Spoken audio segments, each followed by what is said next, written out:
Assalamualaikum warahmatullahi wabarakatuh. Kami dari kelompok 7 akan mempresentasikan tentang materi sistematika penulisan proposal dari bab 1, bab 2, dan bab 3. Nah, saya sendiri nama Wahyuni dengan NIM 60701190039. Baik, langsung saja saya akan membahas dari pembahasan pertama, yaitu dari bab 1. Bagaimana sistematika penulisan pada bab 1. Pada bab 1, pada proposal ada beberapa poin yang mesti diperhatikan, yaitu pertama latar belakang, rumusan masalah, tujuan, dan kegunaan penelitian. Nah, untuk latar belakang pada proposal merupakan hal yang mendasar atau melatar belakangi dilakukannya penelitian tersebut, berisi alasan-alasan mengapa penelitian ini penting untuk dilakukan. Untuk isinya sendiri membahas dari hal yang umum kemudian ke khusus. Misalkan penelitian ini penting dilakukan karena adanya penelitian terdahulu. Nah, kemudian untuk poin kedua yaitu rumusan masalah. Nah, pada rumusan masalah yaitu tentang mengidentifikasi masalah yang diangkat pada penelitian tersebut. Misal belum menggunakan metode yang benar, itu merupakan contohnya. Kemudian selanjutnya pada rumusan masalah terdapat pembatasan masalah yang tujuannya agar pada proposal hanya membahas tentang cakupan penelitian yang diambil, tidak mencakup hal yang lain yang keluar dari konteks materi penelitian tersebut. Kemudian rumusan masalah juga terdapat pernyataan masalah yang diangkat sehingga perlu untuk diteliti. Nah, untuk poin terakhir yakni tujuan dan kegunaan penelitian. Untuk tujuan sendiri yaitu memberikan arah terkait isi proposal berdasarkan penelitian yang dilaksanakan. Misalkan untuk mengetahui tingkat produksi pada ayam petelur, dan untuk kegunaan penelitian sendiri yaitu sebagai sumber informasi, di mana memberikan informasi dan pengetahuan yang dibutuhkan untuk memecahkan masalah dan membuat keputusan. Manfaat penelitian merupakan kegunaan hasil penelitian yang akan dilakukan nanti, baik bagi kepentingan pengembangan program maupun kepentingan ilmu pengetahuan.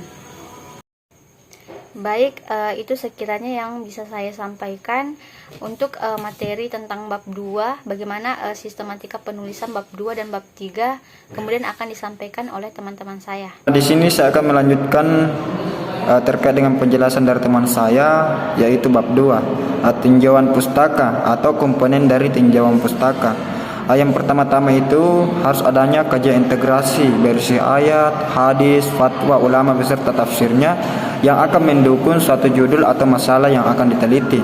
Dengan tidak adanya ayat atau hadis, otomatis tidak adanya yang mendasari atau mendukung hal tersebut. Yang kedua itu kajian teoritis berisi, yang pertama itu uraian teori seperti dalil, konsep, variabel, di mana di sini menjelaskan dan mendukung masalah seperti judul atau topik tersebut yang akan diteliti. Yang kedua itu uraian dapat diambil dari literatur, jurnal hasil penelitian sebelumnya. Namun saya sarankan terkait dengan ulasan tersebut kita harus memang betul-betul mengambil dari literatur atau jurnal, karena setiap tahunnya itu ada pengupdatean atau informasi-informasi yang lebih baik. Nah, di dalam tinjauan pustaka ini juga harus adanya kerangka pemikiran teoritis atau konseptual, di mana kerangka pemikiran teoritis ini kita harus memang betul-betul mempunyai pemikiran apa yang akan diteliti, di mana ada namanya variabel X, X1, X2, X3 sampai seterusnya, dan ada yang variabel X, Y-nya.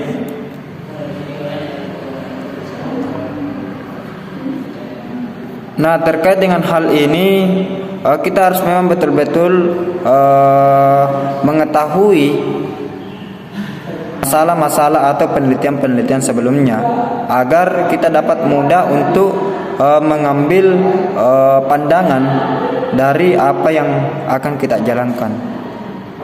Mungkin itu saja dari saya. Selanjutnya saya persilakan kepada teman saya atau rekan saya. Terima kasih. Selanjutnya saya akan melanjutkan materi dari teman saya. Perkenalkan, nama saya Siti Nur Hadijah Halim, NIM 60700119036. Pada metode penelitian proposal, kita memakai sistematika metode survei dan sistematika metode eksperimental. Pada sistematika metode survei, ada beberapa poin yang penting yang harus ada, yaitu yang pertama, tempat dan waktu. Pada poin ini, menyatakan di mana dan kapan dilaksanakannya penelitian. Yang kedua, metode yang digunakan, misalnya metode survei, yaitu dengan melakukan pengamatan, pencatatan, dan pengumpulan data melalui wawancara yang mendalam. Yang ketiga, variabel penelitian, misalnya produksi telur dan kadar protein. Dan yang terakhir, yaitu analisis data, misalnya korelasi dengan kriteria. Jika R lebih dari 6, maka korelasinya kuat. Sebaliknya, jika kurang dari 6, maka korelasinya tidak kuat. Selanjutnya, sistematika metode eksperimental. Poin yang harus ada yang pertama itu tempat dan waktu.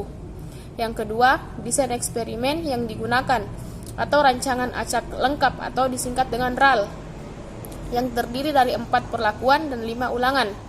Yang ketiga, variabel penelitian. Yang keempat, analisis data. Pada analisis data ini harus sesuai dengan tujuan, misalnya mencari pengaruh perlakuan terhadap berat badan. Selanjutnya, analisis yang digunakan. Pada analisis ini, hal yang harus ada yaitu jenis-jenis korelasi, jenis-jenis uji, jenis-jenis multivariat, dan jenis-jenis rancangan percobaan. Baik, itulah pemaparan dari kelompok saya. Lebih dan kurangnya mohon dimaafkan. Wabillahi taufiq wal hidayah. Wassalamualaikum warahmatullahi wabarakatuh.